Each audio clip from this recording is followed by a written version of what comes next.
Hello everyone. तो कैसे हैं आप सभी। आज के इस वीडियो में डिस्कस करने वाले हैं सेक्शन 46 टू सेक्शन 50। हमने अपनी लास्ट वीडियो में डिस्कस किया था सेक्शन 45 तक। हम डिस्कस करेंगे सेक्शन 46 टू सेक्शन 50। इसमें हम बताएंगे कि किस तरह से अरेस्ट की जाती है और वुमेन्स के क्या राइट होते हैं, और जो अरेस्टेड एक्यूज पर्सन होता है जिसको अरेस्ट किया जाता है उसके पास क्या राइट होता है जब उसको अरेस्ट किया जाता है। ठीक है, तो चलिए स्टार्ट करते हैं। सेक्शन 46। सेक्शन 46 में क्या कहा गया है, अरेस्ट हाउ मेड, मतलब कि एक पुलिस ऑफिसर किस तरह से उसको अरेस्ट करेगा। फर्स्ट क्लोज है, in making an arrest the police officer or other person making the same shall actually touch or confine the body of the person to be arrested unless there be submission to the custody by word or action. एक police officer उसको arrest करता है या फिर उसको हाथों से पकड़कर उसको ले जाता है। ठीक है, कहाँ पर ले जाता है, पुलिस स्टेशन में, या तो पुलिस स्टेशन में ले जाएगा या फिर उसको कोर्ट में अपियर करेगा मजिस्ट्रेट के सामने, और फिर मजिस्ट्रेट उसको जुडिशल कस्टडी में भी रख सकती है या उसको पुलिस कस्टडी में रख सकती है। तो फर्स्ट क्लोज में ये कहा गया है।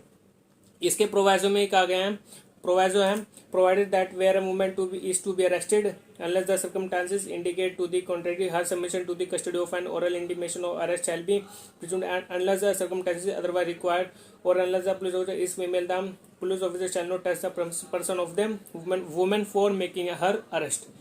मतलब इसमें कहा गया है कि एक जो वुमेन होती है उसको अरेस्ट कैसे किया जाएगा। वुमेन को अरेस्ट करने के लिए किसी मेल पर्सन की जरूरत नहीं होती है, जो मेल पुलिस ऑफिसर होता है उसकी जरूरत नहीं होती है। उसमें सिर्फ वुमेन पुलिस ऑफिसर है, उसको जो वुमेन पुलिस ऑफिसर होती है वही उसको एक वुमेन को अरेस्ट करेगी।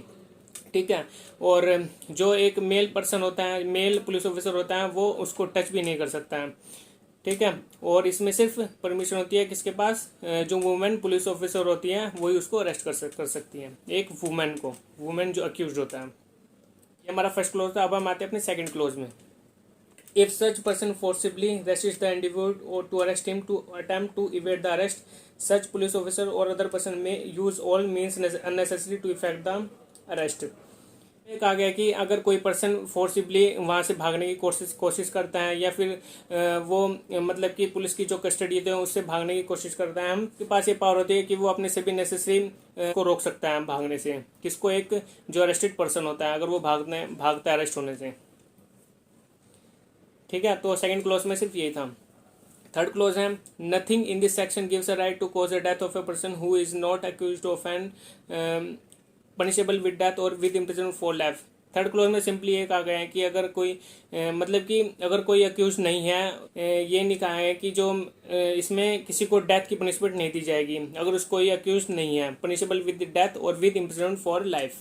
फोर्थ क्लोज है, save in exceptional circumstances no woman shall be arrested after sunset and before sunrise, and where such exceptional circumstances exist the woman police officer shall by making a written report obtain the prior permission of the judicial magistrate of the first class within whose local jurisdiction the offence is committed of the arrest is to be made।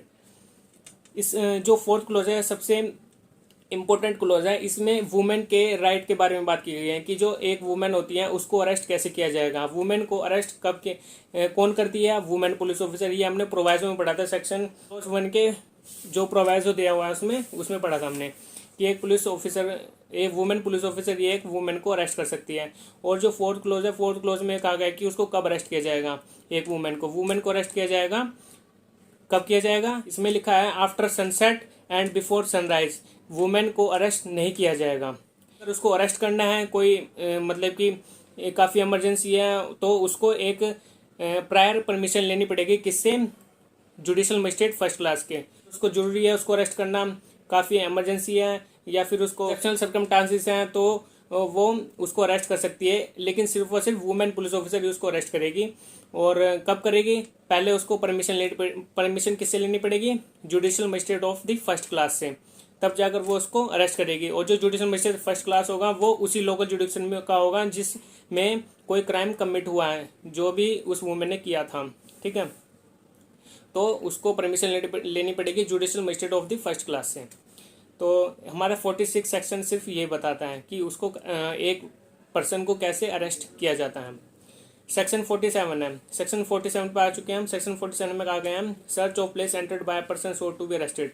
मतलब कि इसमें कहा गया कि police officer के पास कब power होगी कि वो किसी जगह पर जाकर वहाँ पर सर्च करें और उसको पर्सन को अरेस्ट करें। ठीक है, सेक्शन 47 में सिर्फ ये कहा गया। इसमें देखते हैं फर्स्ट क्लोज है, if any person acting under a warrant of arrest और any police officer having authority to arrest has reason to believe that the person to be arrested has entered into or is within any place any person residing in or being in charge of such place shall on demand of such person acting as or such police officers allow him free ingress thereto and afford all reasonable facilities for a search therein। अगर किसी police officer के पास ये warrant of arrest है किसी person को arrest करने के लिए, उस पुलिस ऑफिसर के पास ये अथॉरिटी होती है कि वो उसको पर्सन को अरेस्ट करे, और उस पुलिस ऑफिसर के पास ये पावर होती है कि वो जिस प्लेस पर छिपा है जहाँ पर वो रह रहा है वहाँ पर जाकर उसको अरेस्ट करें। और अगर वो किसी मतलब कि अननोन प्लेस पर है तो फिर उसको जिस पर्सन के नाम वो प्रॉपर्टी है उस प्रॉपर्टी के ओनर से उसको परमिशन लेनी पड़ेगी उसके अंदर एंटर करने के लिए। ठीक है, और उस पर्सन को वहाँ पर अरेस्ट किया जाएगा उस प्लेस में जाकर के बाय द पुलिस ऑफिसर, और जो पुलिस ऑफिसर है वो अपनी सभी पावर यूज़ कर सकता है उस पर्सन को अरेस्ट करने के लिए। ठीक है, कोई भी ऑल रीजनेबल फैसिलिटीज़ अवेलेबल होगी उसके पास, जो भी जिसके पास भी ये पावर होगी अरेस्ट करने की, वह भी अपने सभी रीजनेबल जो उसके पास फैसिलिटीज़ हैं वो एफर्ड कर सकता है। क्लोज 1 है ये। क्लोज 2 है, if ingress to such place cannot be obtained under subsection 1 it shall be lawfully in a case for a person acting under a warrant and in case in which a warrant may issue but cannot be obtained without affording the person to be arrested an opportunity of escape for a police officer to enter such place and search therein and in order to effect an entrance into such place to break open any outer or inner door or window of any house or place whether that of the person to be arrested or any other person if after notification of his authority and purpose and demand or of admittance duly made he cannot otherwise obtain admittance। CRP section 47 close 2 में सिर्फ ये कहा गया है कि जब कोई जो हमने फर्स्ट क्लोज पढ़ा था, फर्स्ट क्लोज में ये था कि हम उसमें वारंट ले सकते थे, लेकिन अगर इसमें वारंट नहीं लिया गया है सेकंड क्लोज में ये कहा गया अगर वो वारंट नहीं लेता है और वो उस पर्सन को अरेस्टेड करने जाता है उस प्लेस पर जहाँ पर वो छिपा है, उस किसी प्लेस में घुस गया है जहाँ पर वो अपने आप को बचाने के लिए पुलिस ऑफिसर को उसको अरेस्ट करना है, तो वो उसको अगर वो मतलब कि भाग रहे हैं पुलिस की कस्टडी से तो वो उसको पुलिस ऑफिसर के पास ये पावर है वो उसको अरेस्ट करे, और वो मतलब कि जहाँ पर वो पर्सन छिपा है उस घर के अंदर जाने का कोई रास्ता नहीं है, तो वो मतलब कि जो डोर्स है और जो विंडोज़ है वो उसके मतलब कि उसको ब्रेक कर सकते हैं, मतलब कि उसको तोड़कर अंदर एंटर कर सकते हैं उस पर्सन को अरेस्ट करने के लिए। सिर्फ क्लोज 2 में सिर्फ ये कहा गया है। और जो इसके अंदर एक प्रोवाइजो दिया गया उस प्रोवाइजो में ये कहा गया है, provide that if any such place is an apartment in the actual occupancy of a female not being the person to be arrested who according to the custom does not appear in public, such person or police officer shall before entering such apartment give notice to such female that she is at liberty to withdraw and shall afford her every reasonable facility for withdrawing and may then break open the apartment and enter it। मतलब कि इस proviso में ये सिर्फ ये कहा गया है कि अगर जो मतलब कि पर्सन है वो किसी ऐसे अपार्टमेंट में चला गया जहाँ पर जो वुमेन्स हैं वो वुमेन्स मतलब कि पर्दानशी है जो मतलब कि किसी पब्लिक प्लेस पर नहीं जा सकती है, वो एक कस्टम फॉलो कर रहे हैं जिसके बेस पर वो किसी खुले स्थान पर नहीं जा सकती है, तो उस बेस पर पुलिस ऑफिसर के पास को एक नोटिस देना होगा जिसके बिहार पर फीमेल्स हैं वो पहले ही अलर्ट हो जाएंगी और फिर वो पुलिस ऑफिसर से उन पर्सन भाग रहा था उसको अरेस्ट कर सकते हैं। ठीक है, क्लोज टू के प्रोवाइजो में सिर्फ ये कहा गया है। अब हम आते हैं थर्ड क्लोज पर। Any police officer or other person authorized to make an arrest may break open any outer or inner door or window of any house or place in order to liberate himself or any other person who having lawfully entered for the purpose of making an arrest is detained therein। मतलब कि जिस police officer के पास arrest warrant है किसी person के against में, तो फिर पुलिस और वो जो वो पर्सन है वो भागता है किसी प्लेस पर छिपता है, तो पुलिस ऑफिसर के पास वो ये राइट होता है कि वो उस प्लेस पर जा सकते हैं और एंटर कर सकते हैं by the break of the, अगर वो अक्यूज्ड है वो अंदर से सभी दरवाजे खिड़कियां बंद कर लेता है तो पुलिस ऑफिसर के पास ये पावर होती है कि वो डोर और विंडोज़ को ब्रेक कर सकते हैं, उसको तोड़कर अंदर घुस सकते हैं उस पर्सन को अरेस्टेड करने के लिए। ठीक है, ये हमारा सेक्शन 47 कंप्लीट हो गया। अब हम आते हैं सेक्शन 48 पर। 48 में क्या गया, pursuit of offender into other jurisdiction. A police officer may for the purpose of arresting without warrant any person whom he is authorized to arrest pursue such person into any place in India। मतलब कि जो इस police officer को ये power दे दी गई कि उस person के अगेंस्ट जो वारंट इशू हुआ है वो पुलिस ऑफिसर के पास, उस पुलिस ऑफिसर के पास ये राइट होता है कि वो किसी भी टेरिटरी में जाकर उस पर्सन को अरेस्ट कर सकता है। एनी प्लेस इन इंडिया, मतलब कि इंडिया में किसी भी प्लेस पर छिपा हो तो वो उस पुलिस ऑफिसर के पास ये पावर होती है कि वो उस पर्सन को अरेस्ट करे।